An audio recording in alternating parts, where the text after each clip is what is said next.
Я завидую тем, кто не готовил такую вкусную сметану без грамма молока, ни капли молочки, но пользы очень и очень много. Плюс в этом рецепте мы сделаем шикарный пирог. Смотрите, подписывайтесь, и мы начинаем. Предварительно кокосовую стружку надо еще больше измельчить.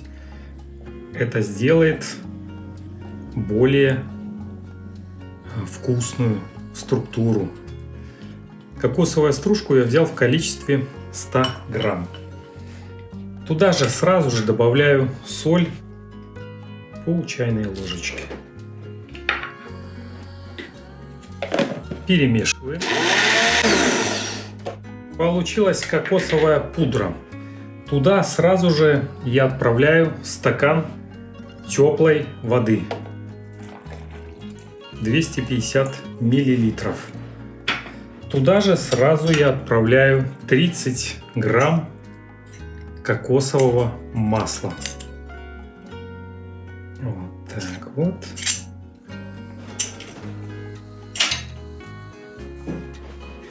И еще раз перебиваем. Сильно мало воды, но это не беда. Я беру половиночку среднего лимона и туда кладу более мелкие фракции, чтобы легче взял блендер.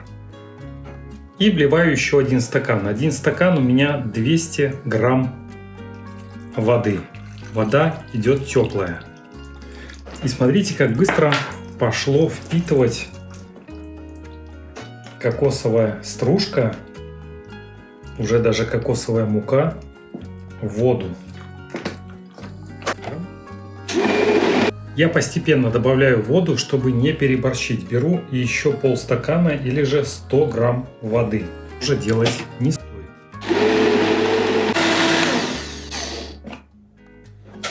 Вот такая нежная основа у нас получается. Я, друзья, попробовал, уже лучше, но еще добавляю половину стакана воды. Почти сверху получается. Просится еще вторая половина лимончика. Итого у нас пошло целый лимон. Я подбираю, видите, не спеша вкус под себя, поэтому постепенно все добавляю, чтобы водичка впиталась. Так. И добавляю еще 20 грамм кокосового масла, чтобы сметанка была пожирнее. И все это перекручиваю. Вот теперь уже почти финальная стадия. Я пробую опять. Хорошо. И вот теперь надо добавить, если вы кушаете мед, добавляйте мед. Я добавляю заменитель сахара эритрит 1,5 ложки. Если это переложить на обычный сахар, это получится 1 столовая ложка. Дальше уже не обязательны 2 компонента. Это семена чиа 10 грамм и псилиум 10 грамм. Это, повторюсь, не обязательно. Но мед я бы на вашем случае добавил что-то сладкое, потому что гармония вкуса просится. Так. Псилиум и семена чиа впитают лишнюю влагу. Вот давайте теперь посмотрим, что у нас с вами получилось. Вот такая сметанообразная масса, красивая, очень нежная. Ее получилось очень много. Вот такой сметанки. И все, что надо сделать, ее отправить в холодильник на некоторое время. А пока мы к этой сметанке сделаем вкуснятинку. А сметанка остывает, Я беру 40 грамм льняной муки. Вы можете взять абсолютно любую муку, которую вы найдете. 10 грамм разрыхлителя. 3 чайной ложечки сольки. Прованские травы, это не обязательно пол чайной ложечки.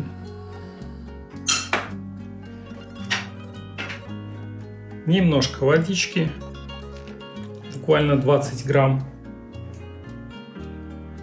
Соды, пол чайной ложечки. И 2 яйца. Яйца свойские, домашнего выгула. Сделанные, что называется, с любовью. Желтки желтые, яйца крупные. В общем, одно удовольствие, друзья. Все это быстро перемешиваем. В это время у меня уже включен газ. На нем стоит уже сковорода. Греется. И вот такие вот быстрые блинцы полезные сделаем, чтобы было со сметаночкой, было вкусно. Так сказать, комплексное блюдо будет.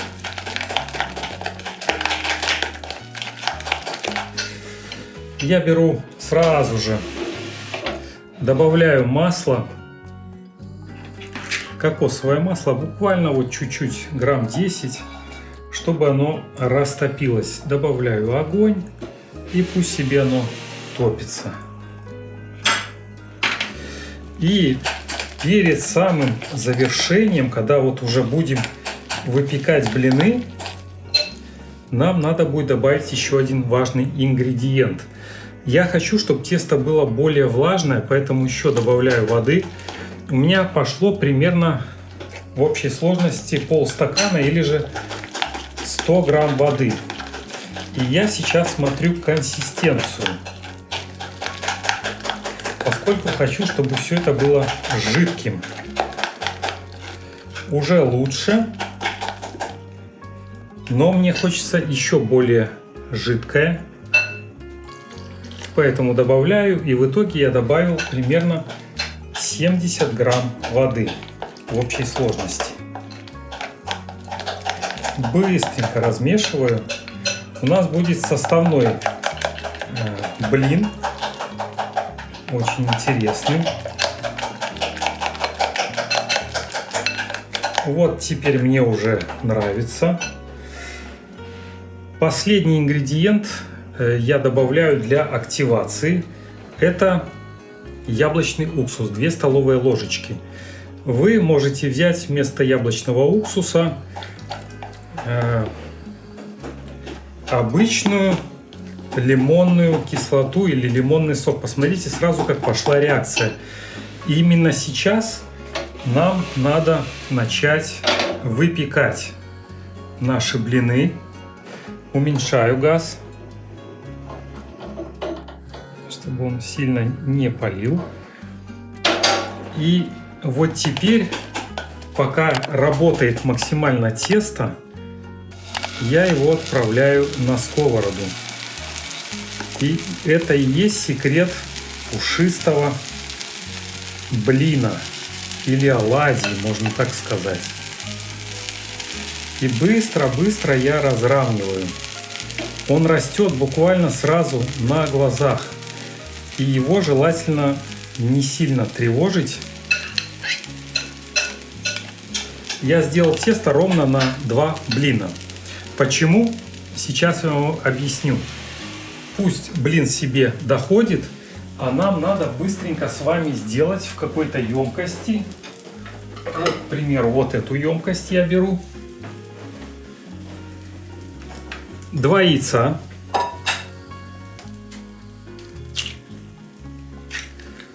Одно. Второе. Капля сольки.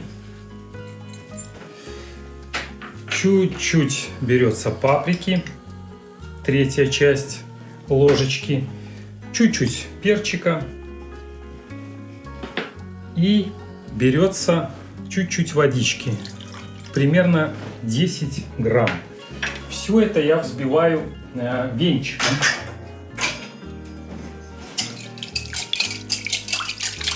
Пока блин у нас еще не до конца готов. Надо быстренько вот так все взбить. Красиво.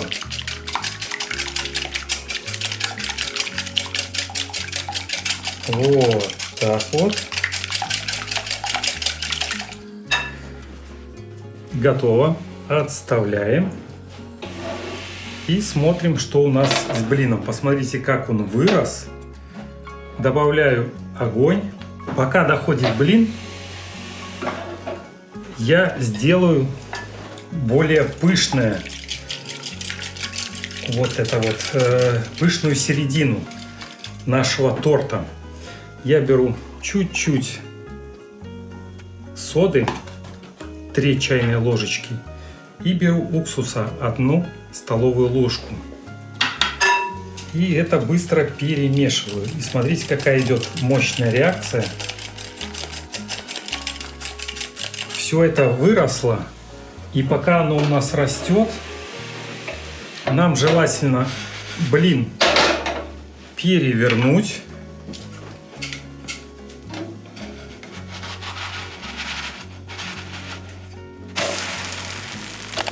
Блин мы перевернули. Теперь я беру и все это выливаю прямо на блин. Видите, все равномерно распределилось. И сразу же наверх я выливаю вторую часть теста.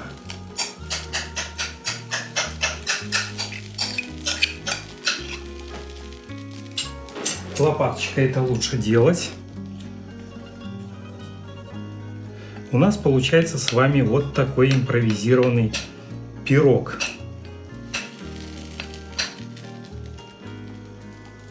Готово. Теперь я чуть-чуть разравниваю.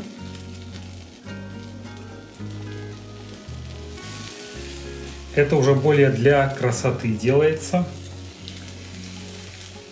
чем для вкуса.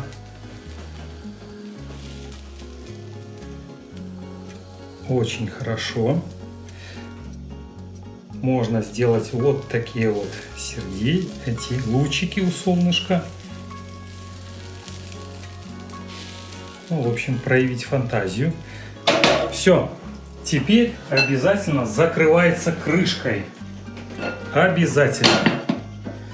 Огонь уменьшается до единицы по 5-бальной системе. И буквально через мгновение мы увидим магию. Мы сейчас с вами откроем крышку и посмотрим, что там у нас получилось.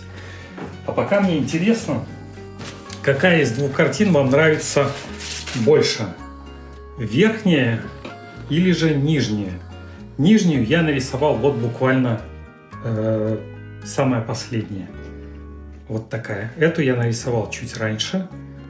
И интересно, вам симпатичнее более верхняя или более нижняя? Интересно почитать в комментариях ваше мнение. Буду благодарен за то, что оцените мое творчество.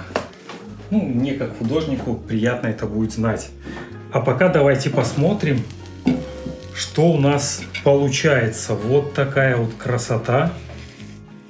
Сейчас мы ее вот так вот отслоим.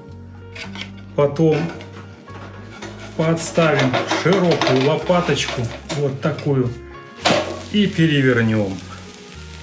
И у нас получается просто шоколадный блин. 2 минутки. Чуть-чуть я увеличиваю огонь. Закрываю крышечку. И в это время уже несу сметанку. Ах, красота какая! Как оно выглядит шикарно! Сейчас мы это все выкладываем. Вот так вот, давай. Вот такая красота! Вы посмотрите, какая красота получилась. И к ней какая сметаночка. Сейчас я более детально вам покажу и будем дегустировать.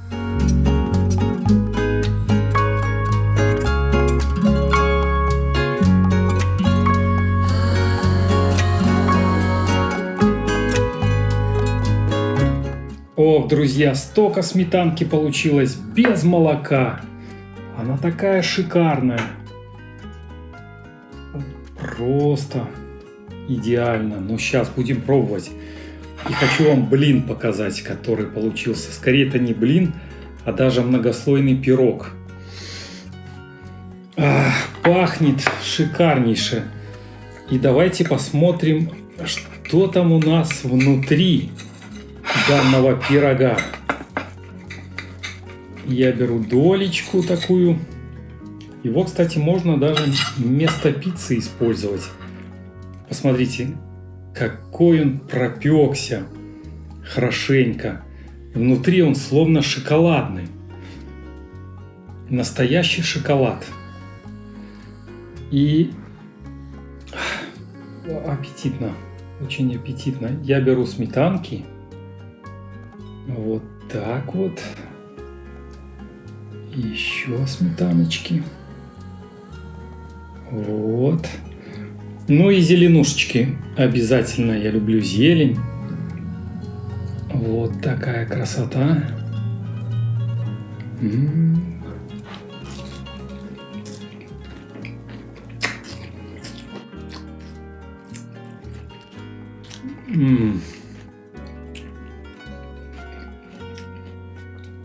Вкус очень нежный. Точно не напоминает обычную сметану.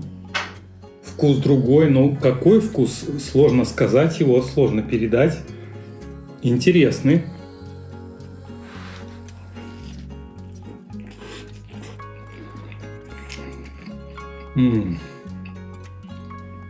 Очень интересно.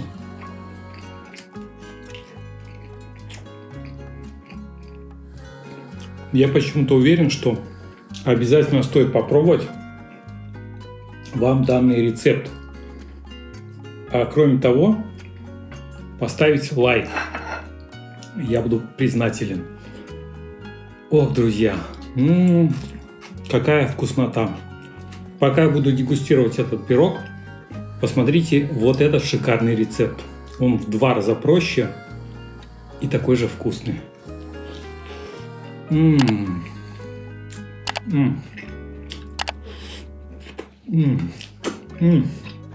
Пальчики оближешь. Так эту сметану вкусно кушать просто так. Без ничего. Она просто как самодостаточное блюдо.